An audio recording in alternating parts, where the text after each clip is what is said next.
Are they in?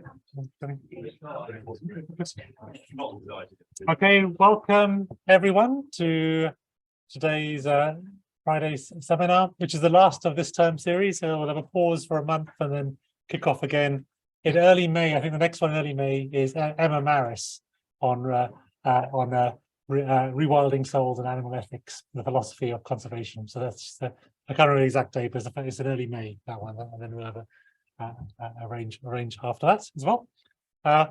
It gives me great pleasure to introduce our speaker today. So Sandra Diaz is Professor of Ecology at Córdoba National University in Argentina, and she's also a visiting professor in this department here as well.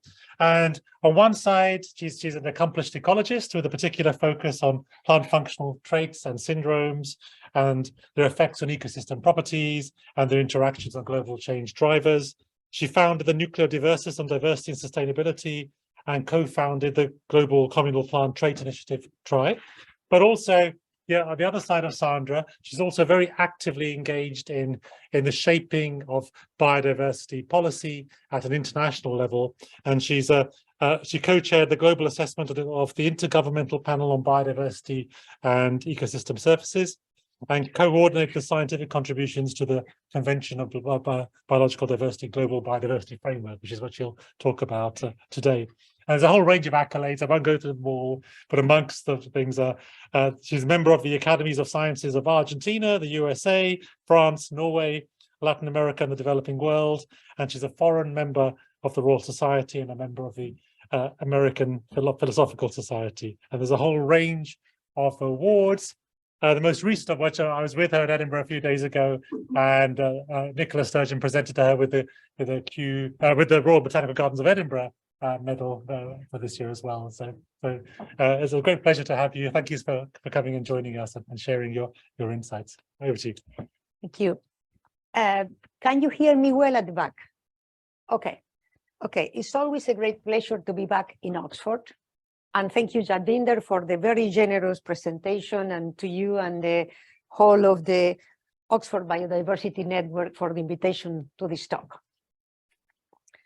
Today, I will talk about the Kunming-Montreal Global Biodiversity Framework, which is a policy instrument that came into force less than 3 months ago.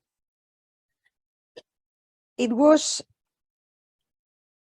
approved by all the parties of the Convention on Biological Diversity, which means the vast majority of the countries in the world, and is going to structure all the policy action on biodiversity at the global scale in at least the next 10 years.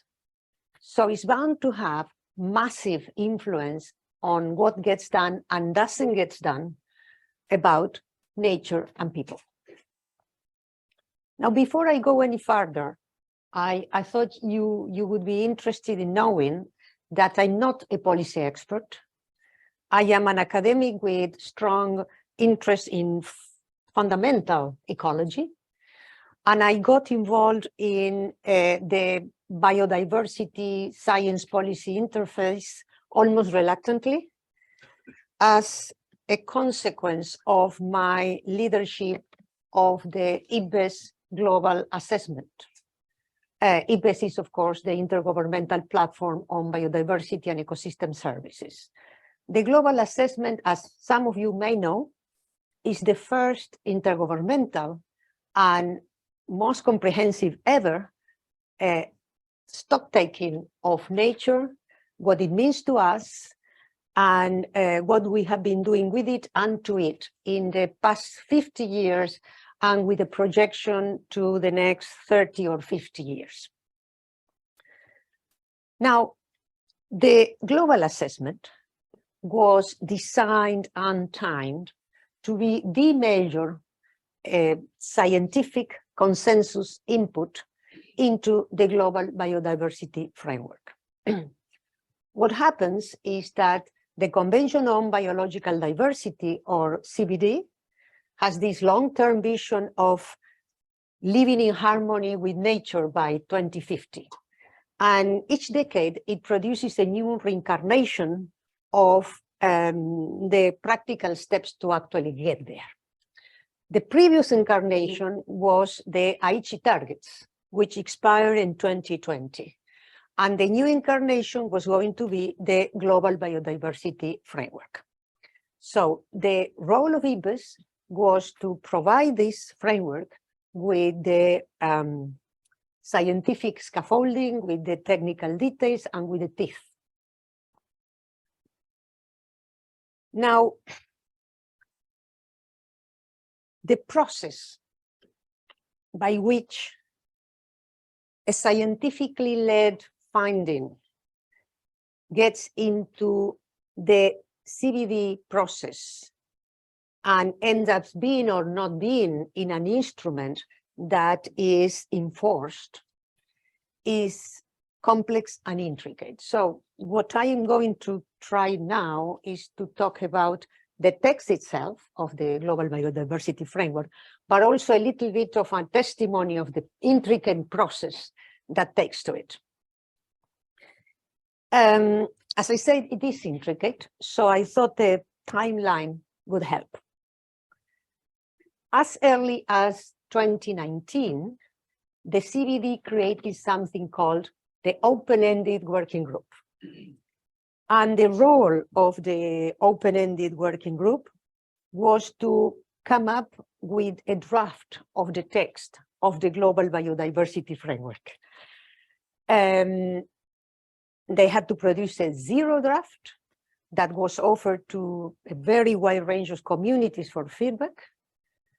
And after many iterations, they produced the first draft that was offered to the parties of the convention, which are the only ones with voting rights, so that the text would be more or less in shape to go through the word by word scrutiny and consensus approval that had to happen in the COP15 plenary. Also in 2019, after 3 years of hectic work, we managed to deliver the global assessment in time and in shape to serve as input to some major products and processes that the CBD had scheduled for 2020. One of these major products was the CBD's own assessment of whether the Aichi targets were met or not. The conclusion was that none of the 20 targets were met.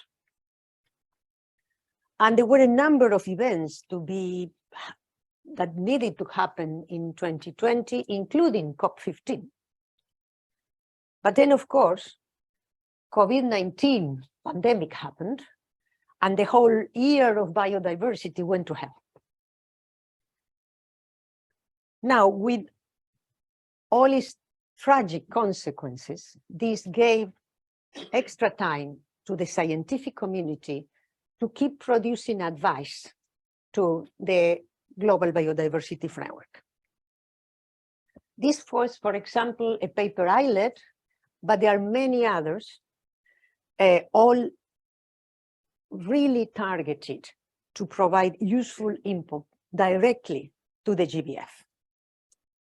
The advice from the scientific community was unprecedented in its amount, in its degree of detail, in its coordination, and also in the convergence of the recommendations we all gave. If I have to distill this consensus advice, I would probably take these 4 points. First, the Global Biodiversity Framework needed to be as inclusive as possible of a broad range of disciplines, knowledge systems, stakeholders, and values. Part of the failure of previous policy instruments was due to the fact that the epistemological framing and the set of actors involved were simply too narrow.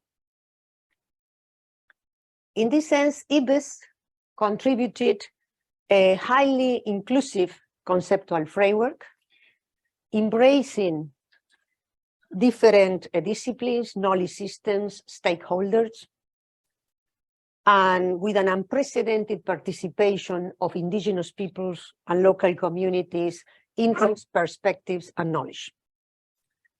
And contribution, the key concepts of nature, nature's contributions to people, and good quality of life. In particular, nature's contributions to people was a transformative concept, which simply means all the good things and bad things that we get from nature and with nature. It explicitly includes ecosystem services, but is much wider, much more inclusive, because it also embraces other ways of conceiving our relationship with nature.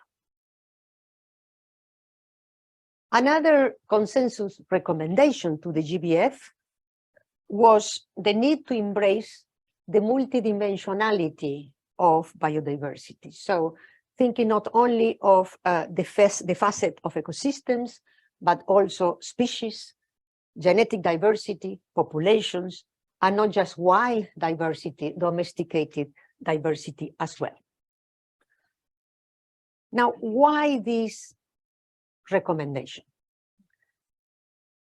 This was because when building momentum for COP15, there was this push for trying to capture the whole of diversity in one single apex target, one single number, trying to imitate the iconic apex targets of 1.5 degrees for climate. And there was also a push for that apex targets to be the 30 by 30 targets for natural ecosystems.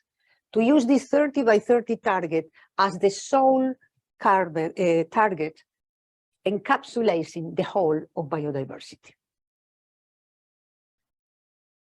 And obviously, the rallying power of a single, catchy, easy to understand and to communicate and to remember number is undeniable. But unlike molecules of carbon dioxide in the atmosphere causing the greenhouse effect, every organism is slightly different from other organisms, and they are very badly mixed. Some of them are locally much more common and globally much more abundant, actually, and locally much more common than others. And the different phenotypic characteristics make some of these organisms much more vulnerable to our activities than others.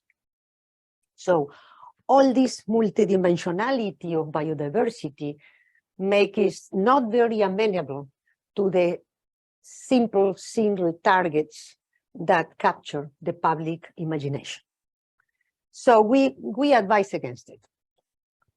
Instead, we showed that the different facets of biodiversity are, of course, interrelated, but none of them is neatly nested within the other like Russian dolls. So protecting one of them helps with the other, but it's not enough. None of the facets can really be an umbrella for all the others. Each of the facets needs specific targets with specific indicators and actions. Another consensus recommendation was about the formal protection of the most pristine ecosystems.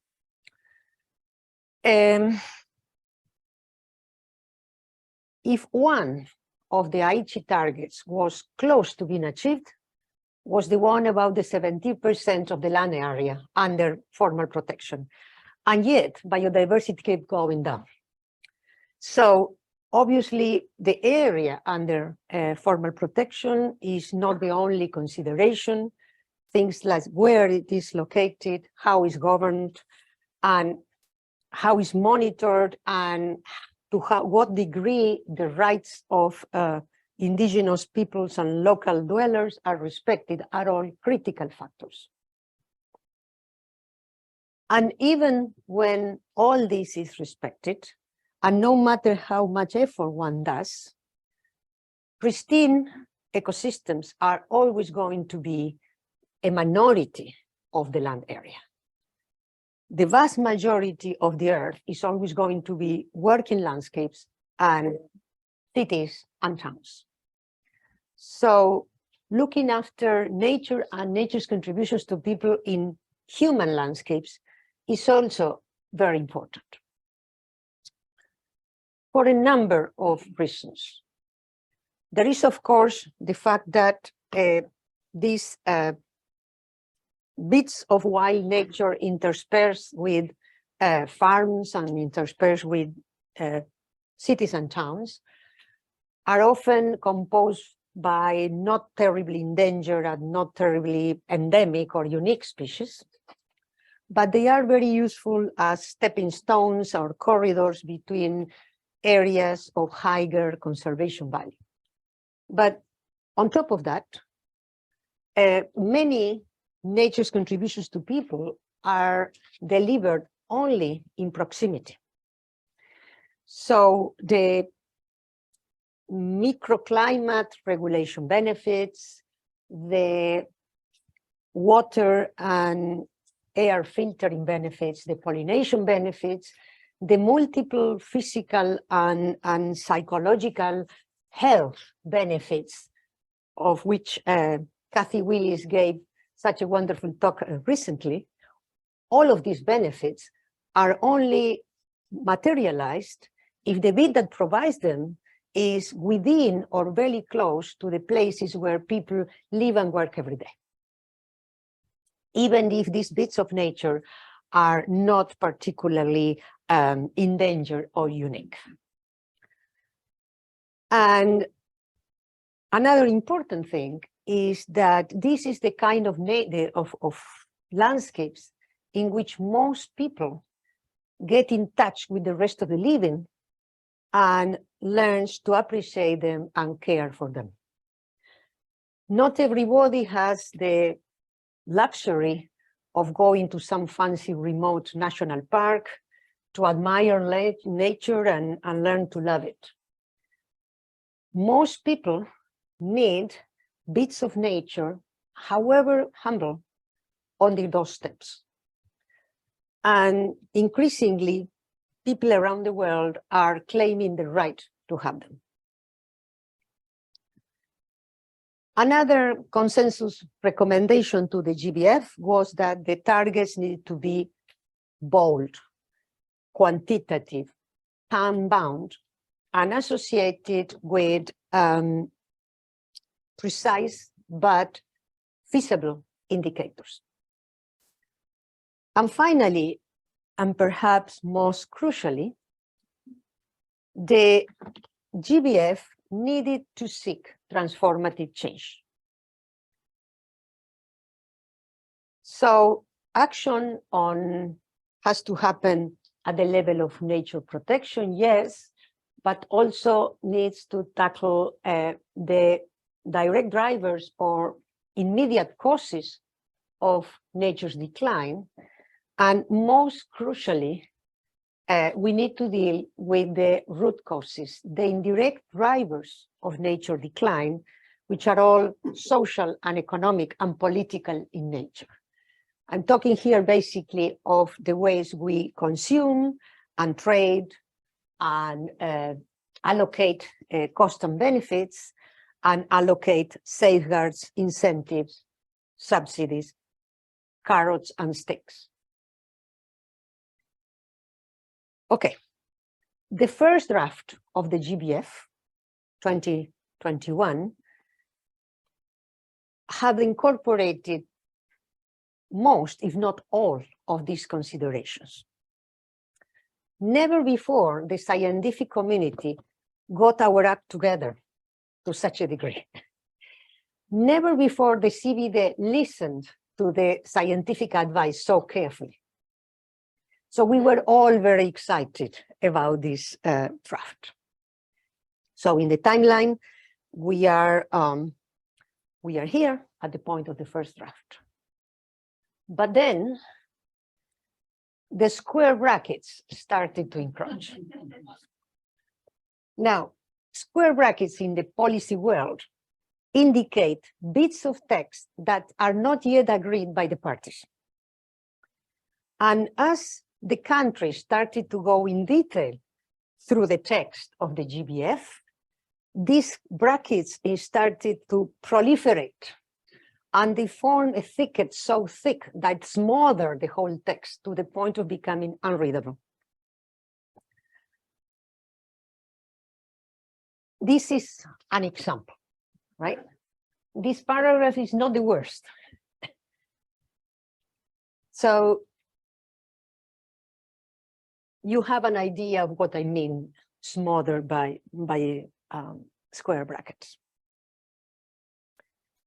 So when the crucial segment of the COP15 finally took place, that was in Montreal in 22, in Canada, of course, but still under the presidency of China, we had this almost unworkable draft. It was also shortly after the climate COP27 that hadn't gone terribly well. So the atmosphere was not a brave optimist, precisely. It happened in the middle of strong regional political tensions with global implications. And the COP was juggled by two countries that were not precisely in the best of terms, that have very different negotiation styles, that coexisted but didn't mix under the same roof of the Montreal Convention Center. And the tensions between developed and developing countries were rife during the whole meeting until the very end day and in the very last session. So with all this considering, as you may imagine, the expectations were not great. Maybe because of that, I think the outcome of COP15 is positive. Now let me do a little bit of a stock taking of the good things and bad things of the GBF and the role that narratives played in all this. First, the good. I think it was very good that governments embraced the recommendation by scientists and considered the multidimensionality of nature and kept distinct outcomes for ecosystems, yes, but also for species, populations, and genetic diversity. It was very good. It is also very good that in the targets that deal with species have shifted the focus from just concentrating on threatened species towards decreasing the overall extinction rate and risk, including a quantitative target of decreasing the extinction rate by tenfold by 2050. This is important because if all the attention was kept on threatened species only, one can think of a hypothetical perverse scenario in which all the energy is spent in keeping the species just not going over the brink, right? Just to make sure they don't go extinct. But so we can tick the box, but simultaneously more and more species get really close to the brink. So that's why this shift is important. Also very, very good is the explicit recognition of genetic diversity, not only of wild organisms, but also domesticated organisms. In particular, all the hundreds of thousands of forms and varieties and phenotypes of organisms maintained over the centuries by indigenous peoples and local communities, many of which are endangered. And it's also good that there is a specific reference to in situ conservation, that means that the organisms are kept in the ecosystem where they can keep evolving under the stewardship of their traditional creators, as well as, of course, conserved in ex situ facilities. Regarding the highly visible targets of 30 by 30 by 30 restoration and protection targets regarding pristine ecosystems, they were kept. The 30% percentages were kept, but with very strong, prominent, explicit mention to the need to respect the stewardship and rights of indigenous peoples and local communities. So that's a good thing. And one thing which may look like a little, but is not. The near zero loss by 2030 is just loss and not net loss, as it was discussed previously. I think that having net loss would have opened a whole complicated can of worms. So it's good that it's just loss, full stop. And of course, it's excellent that one of the big overall goals and at least 3 targets deal with the human landscapes. For all the reasons I just explained, I think this is quite important and gives a lot of room for transformative action. And finally, it's excellent that the GBF has explicit targets for all 5 major drivers of biodiversity loss at the global scale identified by IBIS: land and sea use change, direct exploitation, climate change, pollution, and invasive alien species. Even better is the fact that most of the root causes, the indirect drivers of biodiversity loss, are all explicitly addressed with their specific targets in the Global Biodiversity Framework. There is target 14 on multiple values of nature, their mainstreaming in the whole of society. There is target 18 about subsidies to activities harmful to nature. Although countries are going to take 5 years to identify which are these harmful subsidies, I think that was clear enough in the first draft. And there are specific targets about the private sector and lifestyle choices. Although if you ask me, I think they are treated with kid gloves as compared to the formulation in the first draft. Okay, that was the good. Now the bad. I don't want to bore you to death with all the details that went wrong, especially because they all went wrong more or less in the same direction. Targets that in the first draft were full of teeth in the sense of being scientifically based, quantitative, with clear timelines, with clear indicators, were deleted, but most commonly they were just diluted and surrendered by padding language. I think an example is more eloquent than any explanation. Here is target 7 about pollution, and this is the first draft version, the one we liked, and this is the definite version. And in each case, I painted with the same color, the same keyword before and after transformation.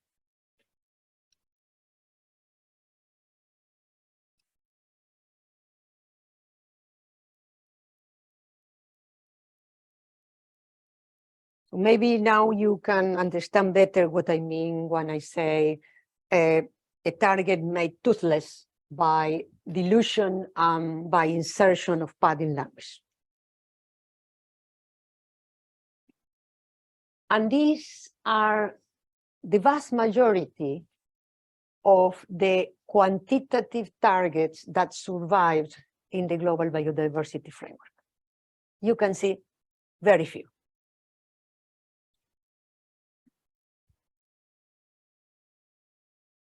Now, one may ask them, how much better is the Global Biodiversity Framework as compared to the Aichi targets that were declared failed in 2020? I have this incredibly long and boring table comparing them carefully, and I can give it to any one of you who is interested, but just a quick summary. About 45% of the targets show significant improvement in the GBF as compared to the Aichi targets. And 30% shows a slight improvement, and the rest were either mixed or didn't change at all. So I would call this situation patchily positive. And if you are a glass half full sort of person, you can clearly call this a step forward. Now, probably the most interesting part of the process that led to the GBF and the best part of the GBF had to do with narratives.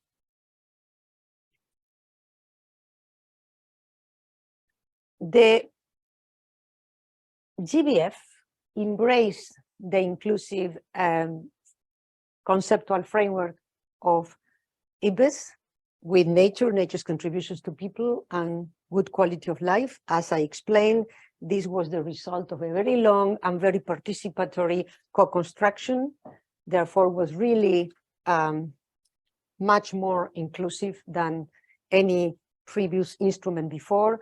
And the adoption of this by the Global Biodiversity Framework makes this framework more inclusive than any previous international biodiversity policy documents. But this wasn't an easy battle.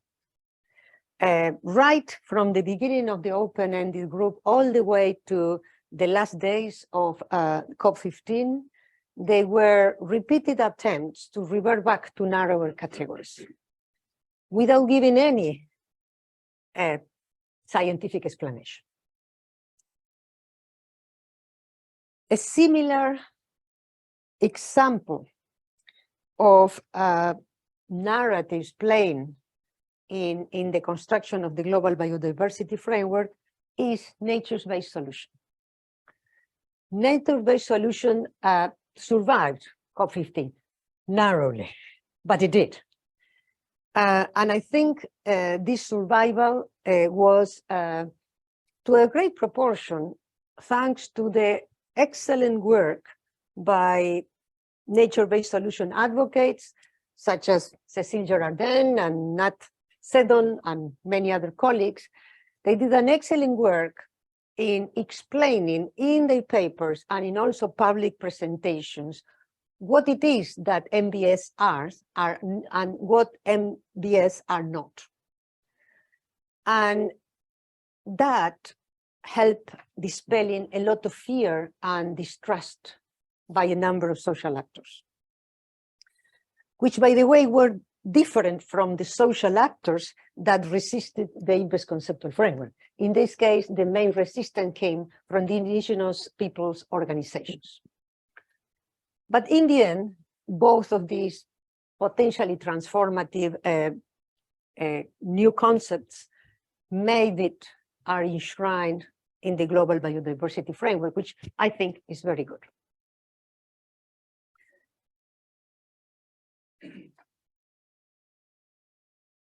The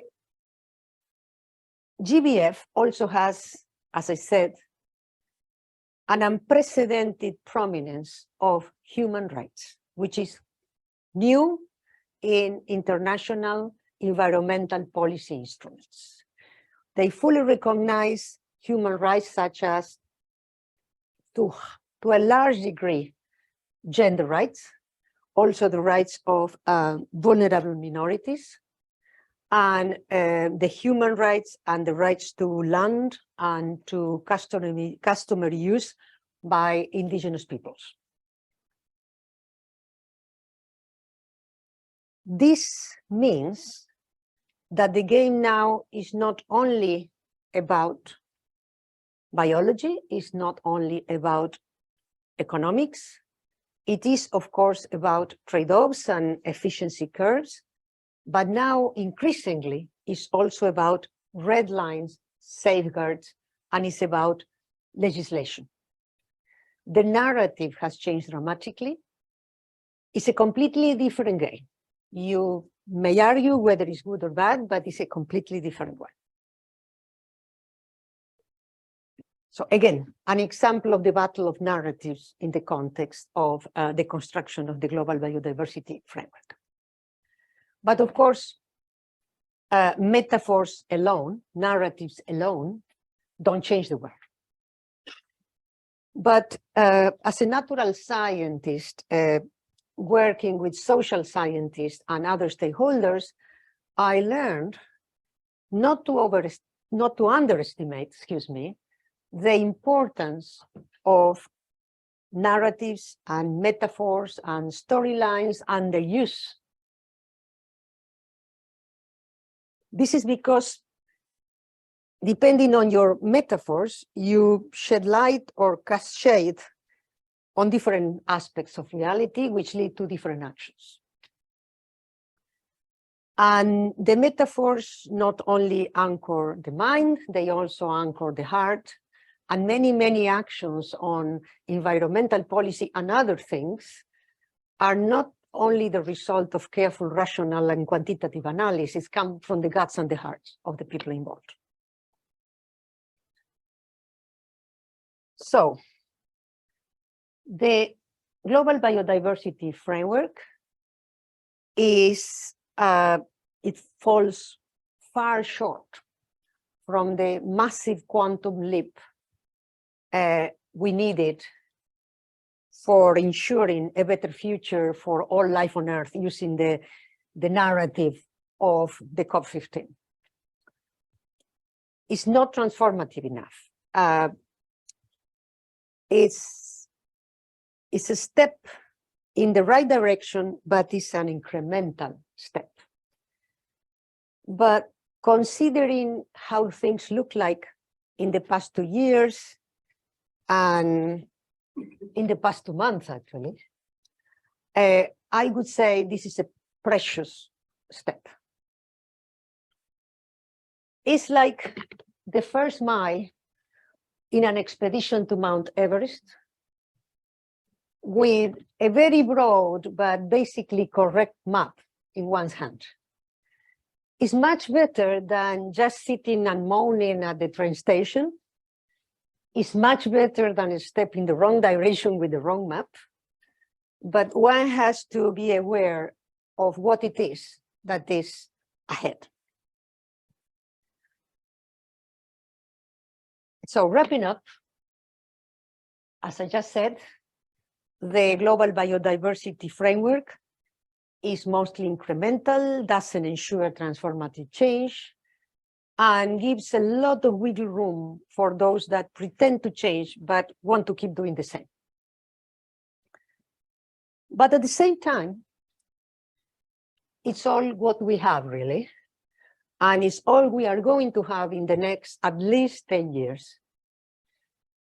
And in my view, because of its inclusive framing, this innovative concept it contains, I would say it provides a good general context for those who do want a change. It provides plenty of useful nails on which one can hook some transformative actions all the way from really local to global.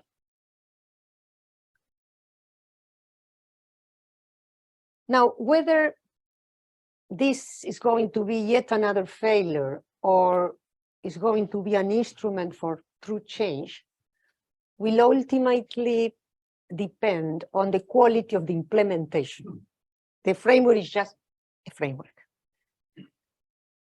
And this quality of the implementation will depend on the agency and the determination of those who are going to make it happen.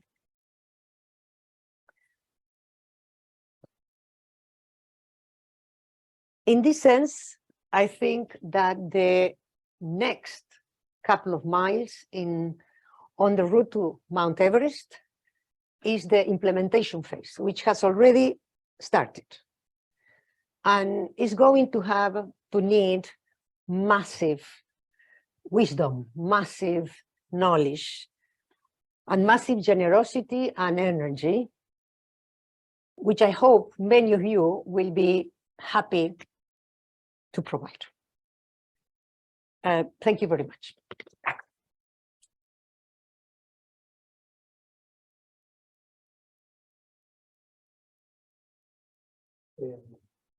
Thank you very much, Sandra. A fascinating and really concise overview of the wins and losses in that process. So we'll open up to questions. Also for those online, we're not taking live questions online, but pop your questions into the chat and then we'll relay those across to Sandra. Just to kick off, Sandra, I was wondering, when we look at the climate change convention, there's a whole architecture following the conventions about checking in on progress and reporting back and things. Is some sort of post-framework architecture also already proposed or being developed in terms of how we actually monitor how this framework is achieving its goals? Yes, indeed. Countries are all committed to different working groups organized by the CBD and by the national focal points, and with a lot of collaboration by the big NGOs, EUCN, that kind of NGOs, which are working on what would be the best indicators for each of these targets, what would be they have a first order, second order, third order indicators, and how they are going to be monitored. And of course, there's a lot of tension because, of course, the best indicators are not feasible all over the world. So if you want to do something in a uniform way all over the planet, you need to be realistic and not very ambitious. And you need indicators that don't cheat, right? That's the key thing. Because you can find really insensitive indicators that make the countries look good. So normally policymakers like those, but they are not the best ones. For example, a classical example, number of hectares formally protected is a really bad indicator of how biodiversity is going. Because we know that biodiversity can go this way, whereas the number of hectares protected go this way. So that's the kind of indicators we have to fight against and find really good ones. I think with all the technology we have now, there's a lot of room. Okay. And is there a timeline for these indicators to be developed? Is that yes, but I don't have that at tip on my fingertips. Right. I think they're starting now. Mm-hmm. Yeah. Great. Okay. Thank you. Can I suggest also you stay in front of the camera so for the people online? They can I'm sorry. Sorry, I tend to move too much. Kathy, I'll ask you a question. Sorry, we'll take for the online audience. Press the screen share as well. Yep. So Sandra, can you hear? Is this working? Yeah. Sandra, that was fantastic. Thank you. Really, really clear. Sort of partly a point, partly a question, I think I'm going to ask. So for me, biodiversity conservation, if you looked at it as an experiment, you'd say it's an experiment that's failed. We've had 30, 40 years of conservation practices coming through time and again, and we see more and more declines. And the point you just made about the number of protected areas is not a good indication of number of protected number of species. The thing that got dropped from the original draft, which I thought, oh, maybe it wasn't in there, was the whole question of connectivity. And I think you made a very good point at the beginning about actually nature needs to be near people and it needs to be connected. And what I see in the UK in terms of our policy development are both of those things are getting lost when you get down to the national and local level. We're still focusing on the small protected areas with no thought about how you connect them up across the landscape. And actually, if that protected area or that biodiversity is near to a building site or a new development, it's okay, you can pick the biodiversity up and move it elsewhere. And it's losing sight of the very big international framing that I think is needed if we really are going to turn this around. So I just wondered if you could comment on those two. Yes, well, I am convinced that we really need all these connectivity bits and all these bits close to people. The evidence is very good.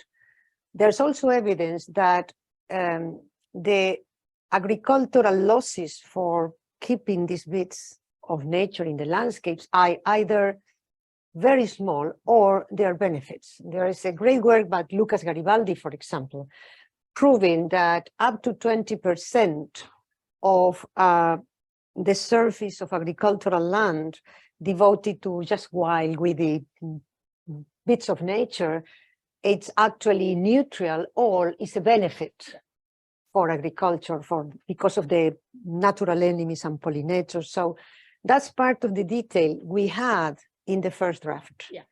We also have in the first draft quantitative suggestions for including nature in cities, right? Using the examples of, I think it's Singapore and other cities that make that, okay, nobody has to be more than 10 minutes away from a green space, things like that. It was all there, but the countries killed it. They kept that the fact that it has to be in urban areas, but didn't want to give a specific number. So we are getting there, but to my taste, too slowly. And do you think we should reintroduce those things then? I mean, is that how to move this on? Okay, we cannot reintroduce them in the Global Biodiversity Framework. This is set in stone until for 10 years. But this is where I think that we can hook ourselves on the target and say, look, it's in the target, and start local or regional action and actually defending those bits and nurture those bits.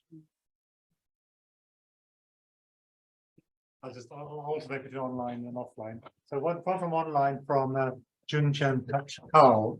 Can you elaborate on when you say the 30 by 30 target is backed by science? Could you explain how target is perceived to be based on science?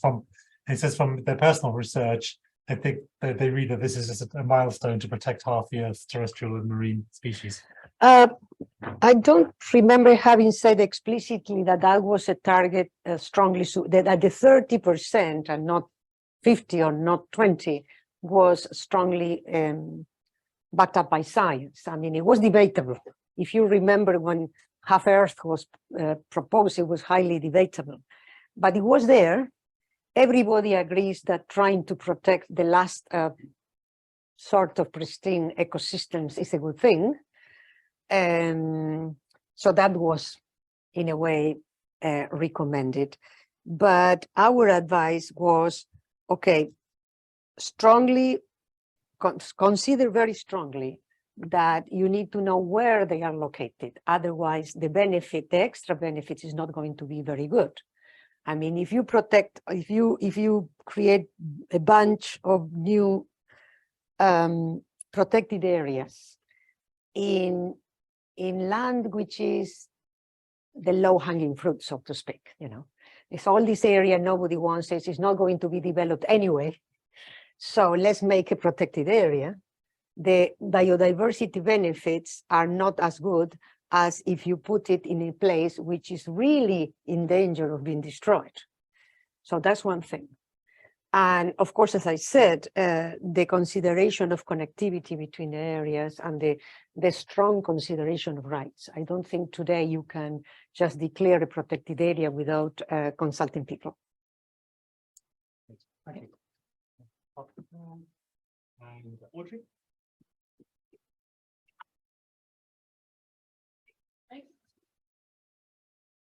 Thank you very much.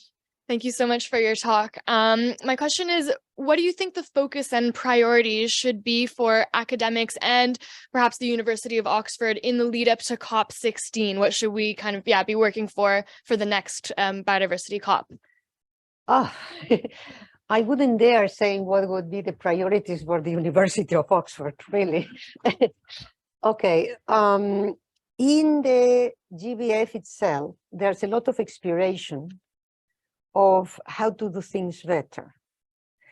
For example, how to best build these bits of nature interspersed in our landscapes is huge.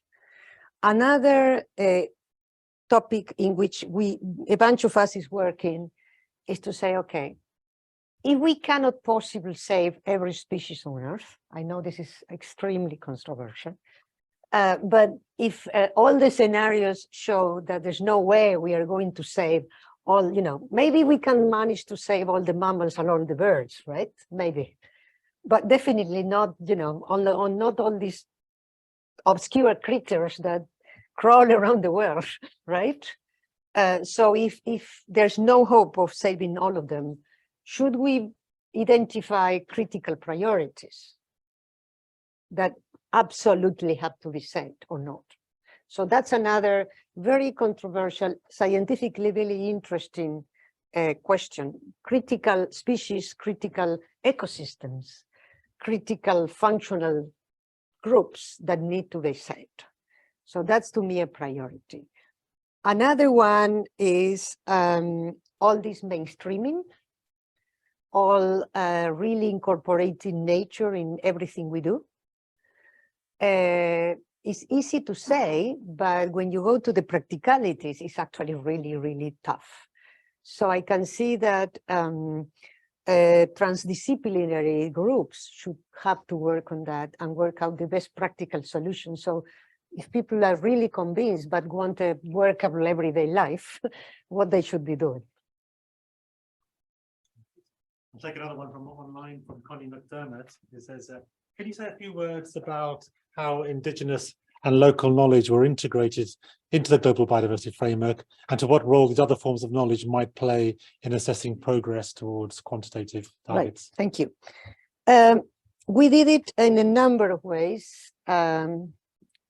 We opened the call to as many indigenous scholars as possible. When we opened the applications for potential experts, we really strongly encourage indigenous scholars. We didn't get very many, but try to get in touch with them anyway. We got in touch with anthropologists and ethnographers, so they could tap in all this wealth of indigenous information that is in the peer-reviewed and great literature. And very importantly, we made sure that each chapter had at least one indigenous expert. Yeah, it may be an anthropologist, maybe an indigenous scholar. And the other thing we did, thanks of the expertise in anthropology of our co-chair, Eduardo Brondisio, who's a social anthropologist, we, instead of trying to do we started doing our little focus groups, inviting a bunch of indigenous people and talking about topics we decided. And it didn't go very well. So we took another approach and approached directly the indigenous organizations, right? Not the indigenous people individual, the organization, second level or third level organization, and explain them what we wanted to do and say, can we go to your meetings? You tell us when your meeting is, and you tell us when you give us a slot and how long the slot is going to be, and your methodology for our slot. And we'll discuss issues related with IBES, but in your own terms. And that worked wonderful because we got invited to, I don't remember how many, but many of these indigenous events. And we had our space for talking. For example, I had to talk about the conceptual framework and people really listened. I remember in many occasions before talking about ecosystem services or talking about biodiversity and people just glazing over, right? And I was used to it. This time when we started talking about the meaning of this conceptual framework for them, you could see people really looking and really getting engaged. So that was really successful. And the other thing we did was once the drafts were out, we made sure that all the indigenous organizations could have access to them and had the chance to comment and submit comments, and we had to respond. And there were, I think, also a bunch of online consultations, but those don't work very well for indigenous organizations. So that's what we did. It's not perfect, it's far from perfect. And of course, the proportion of indigenous knowledge in the global assessment is small with respect to the other knowledge, but I think it's a good start.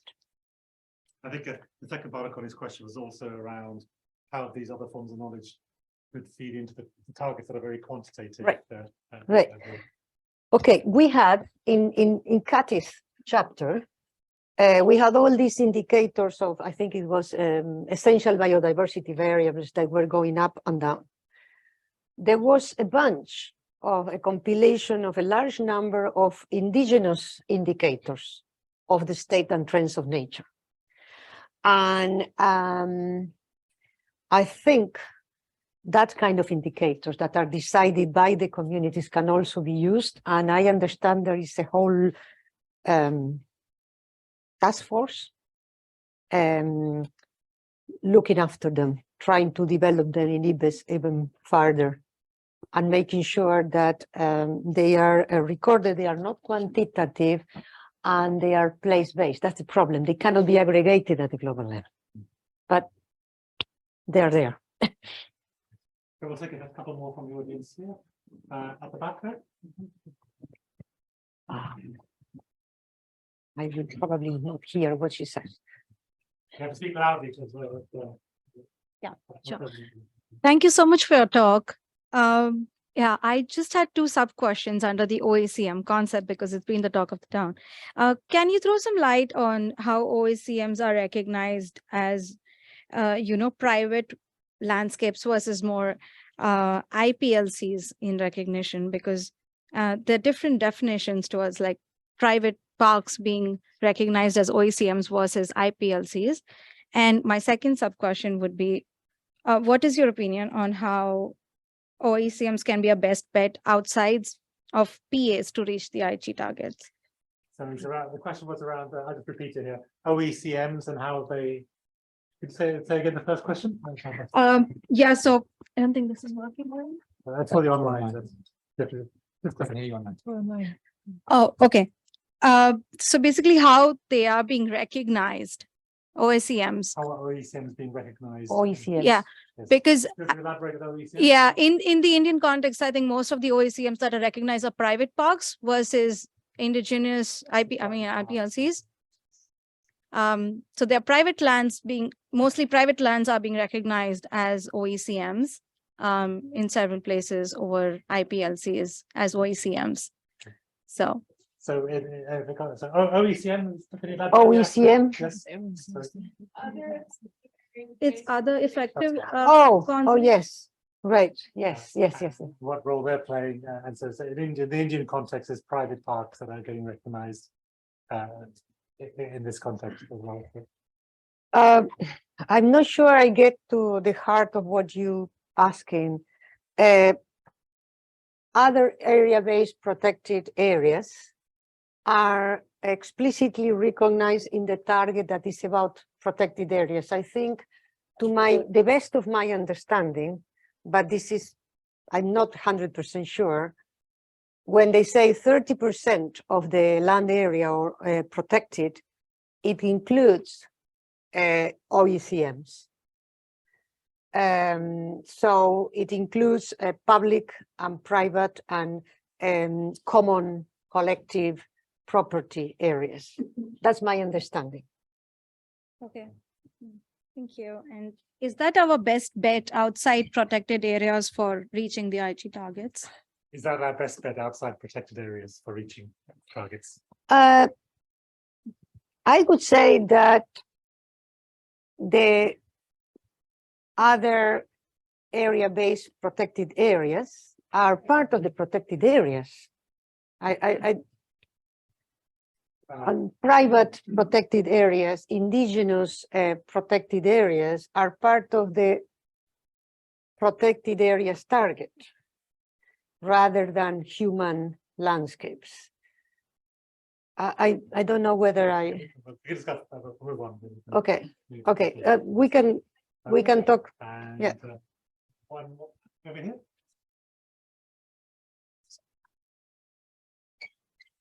Thank you. It was a great presentation, and thanks for all of your contributions throughout your career. I wanted to kind of follow up on Yadvinder's question about climate framework, and I'm curious, in the run-up to the development of the framework, to what extent there has been thinking about coordination between the implementation strategies and the implementation frameworks, essentially.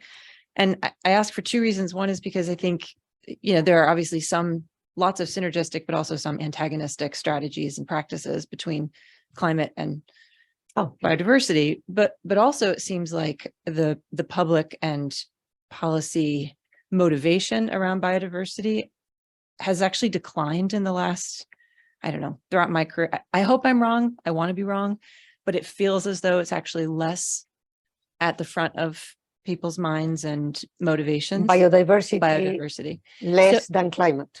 Well, less than it was two decades ago. And so I'm curious if you, in the putting together of the Kunming Agreement, if there was a conversation about how to sort of build onto or be synergistic with the climate frameworks. Okay. Among the experts who write the reports on, say, the IPCC reports and the IBES reports and the joint reports, there's a lot of conversation. There's a lot of effort to try to do synergistic things. There was a report in 2020, which was done completely in the pandemic, so completely remotely, which is the first joint report ever between IPCC and IBES, which is all about the synergy, right? How you look after the climate without damaging biodiversity, how by all these nature-based solutions that include biodiversity and climate, it's all about that. And we are all convinced that you cannot help one without the other. They are all the symptoms of the same thing. So you fix them both together or not at all. Having said that, there are two separate conventions with separate institutions, with separate reports. And there's a lot of, how you say, inertia and institutional reluctancy, which I don't understand very well, to actually merge. We all wanted to have just basically joint reports, start working together, not duplicating all the effort. And there is still a lot of resistance. And when you get the negotiators sitting in the plenaries, you get one negotiator in COP15 and a completely different one in the climate COPs. They don't talk each other. And if you, I mean, to be perfectly honest, if you look at the climate bit of the GBF, it's dismaying. It's just there, you know, a minor thing. And if you look at diversity in the IPCC report, it's also not very strong. So just to make a long reply shorter, we need to keep fighting from below to force these structures to merge. Take one from another one from online from Sally Bailey, who asks that ecological integrity and ecosystem function are included in a number of the targets. which is great to see. The challenge will be to measure progress in achieving both. And do you have any comments on how we include integrity and function? Yeah. And measure progress in that? Well, I guess she's meaning what kind of indicators? Yes. Yeah. Well, there is this biotic integrity index, which is not absolutely perfect, but seems to be working globally. The problem with that one is you get basically the turnover. You measure how much local abundance of species that used to be there changes and gets in the new situation. And even if you correct for alien species, because you can have the same number and the same abundance all made of alien species, even if you correct for that, the biotic integrity index is not sensitive to what kind of functional protagonist you have there. It doesn't say what is it says about the abundance, it says about the number, but not what sort of what kind of organism is there. And therefore, it tells you very little about integrity, and it tells you very little about the functioning of the system. I've been told that you can stratify the biotic diversity index by functional type, but I haven't seen it worked in practice. So I would go for that. Yeah. Okay. I will take a few more. Mikhail at the front. Yeah. No.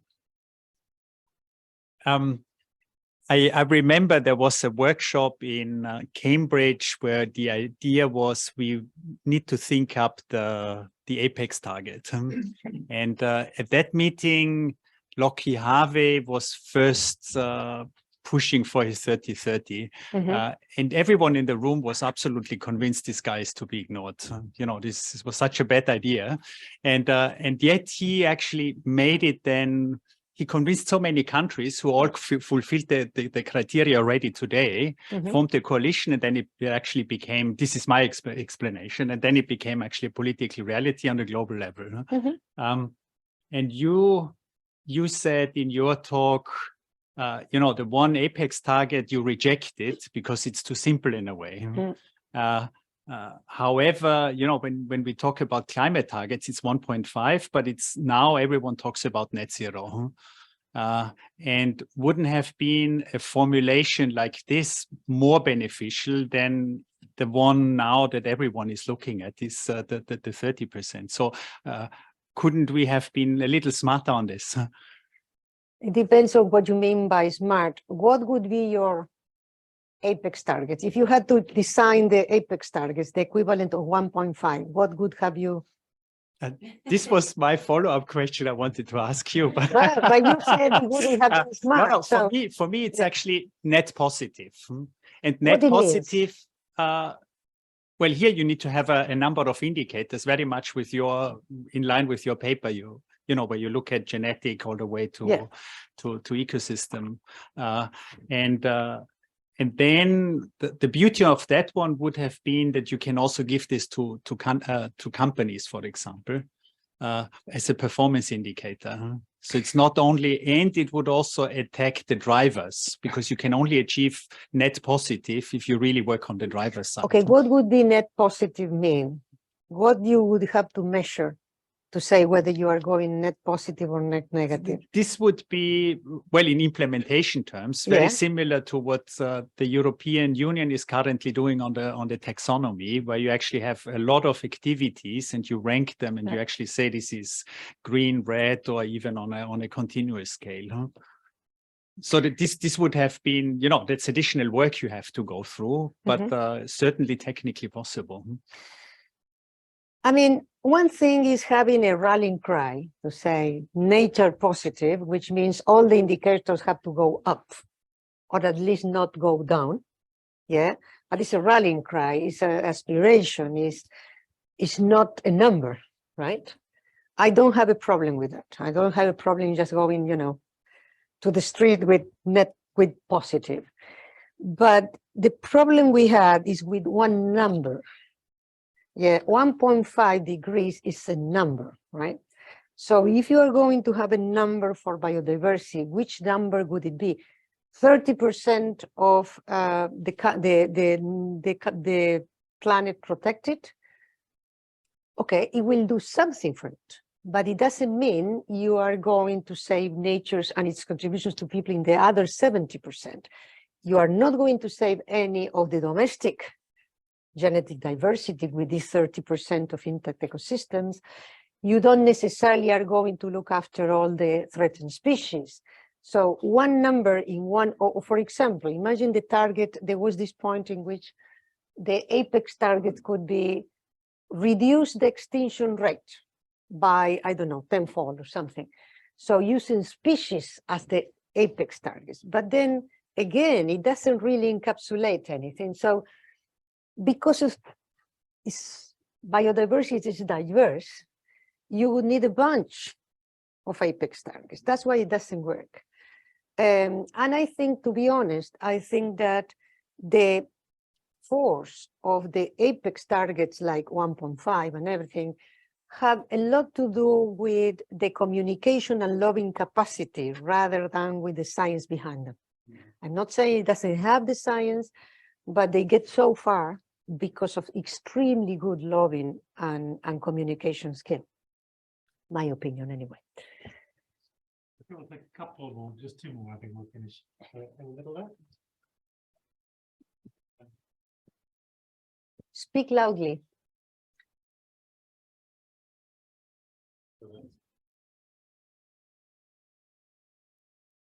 Okay, so thank you very much. Thank you so much for the talk. Speak loudly. Okay. Yeah, I'm saying thank you so much for the talk. It's really interesting to hear this. But my question, I guess, is just to understand on the delivery part. And are we only going to rely on what the countries are going to be reporting every, I don't know, 5 years to say we are doing well or we are going toward a certain progress?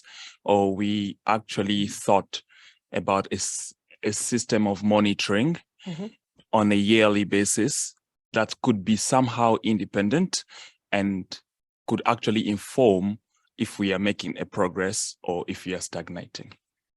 Thank you. Yeah, I did.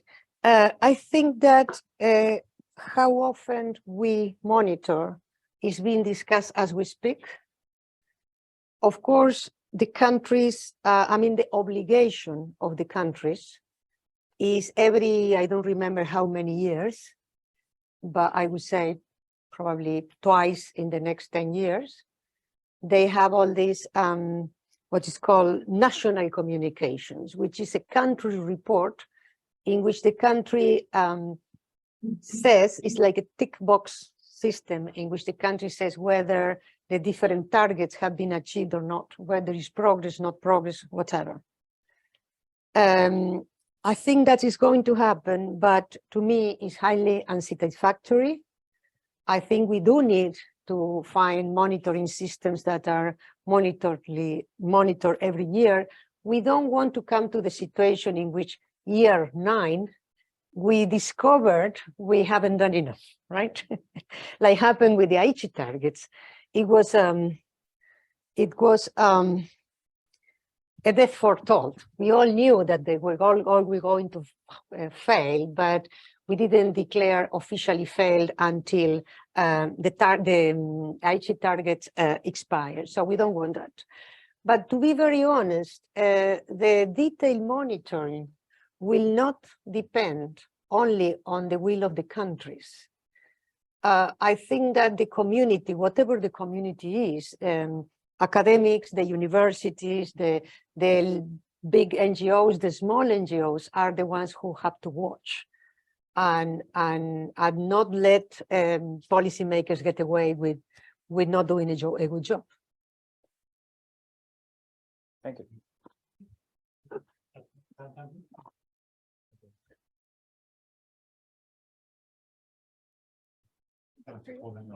Sorry, I didn't. Hi, it's always fantastic to hear how a scientist navigates a negotiation and diplomatic process. Is there any new skill that you develop as a scientist, as being part of this diplomatic process? And what would be your message for early career researchers that would like to become international scientists and navigate between the science and the diplomatic world? And also, if you can share with us, how was your relation with the Argentinian government in terms of diplomatic training, or any other government or UN agency in this process? Because I guess it was very important. Thank you. Okay, thank you.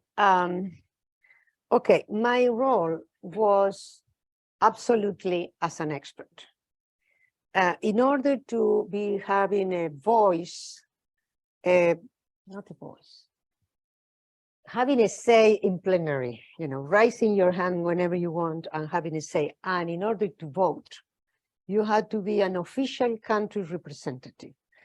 The official country representative is typically not a scientist. It may be an ex-scientist, it may be an ex-officio scientist, but at least in my area of the world, is most commonly a diplomat, usually a lawyer, right? Which they know a lot about law. Some of them also know biology, but many of them don't understand biology. So it's a challenge to explain them why extinction rate and extinction risk are different things, for example. But anyway, so I've never been involved in the diplomatic body of my country or any other country. So my role was to write the scientific reports or coordinate many people who wrote them, which is purely a scientific work. We don't do primary science in those reports. We do an effort of synthesis. Actually, you are not allowed to do primary science. You have to rely on published data because it has happened, it has survived a first layer of scrutiny. As a junior scientist who wants to get involved, I would say do get involved because there's a lot of need for people who understand the science to get into the process. The GBF, I want to believe that the GBF would have been much worse if a bunch of scientists wasn't there just pushing and trying. And one important role we have, it's a bit pathetic, but it's important, is in all these big meetings, all the delegates of the countries are there discussing. You are not allowed to speak. You are not allowed to publicly say anything, but you can capture them in the corridors, right? And propose things into them and explain and criticize. And sometimes they would quickly consult you because they have a doubt and they know you are a reliable resource. So you are there as a pathetic resource in the corridor to be used by them. But it ends up being really powerful, really influential. And that's why all these COPs happen in person. That's why it didn't happen in 2020 remotely, because most of the action doesn't happen in the plenary room.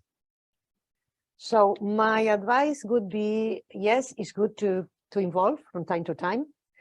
It's hugely educational. Also, I have to say, it takes a huge amount of your time. So if you do it too junior, maybe it's not the best career choice. So I've had to balance that, I would say.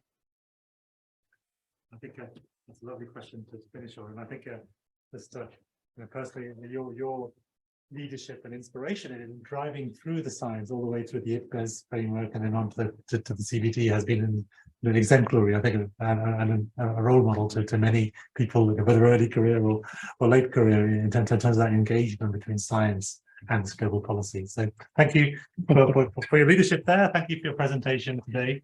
And you deserve a glass of wine. Everybody's welcome to join us for a glass of wine in the reception just around the corner. Thank you for your excellent and challenging question.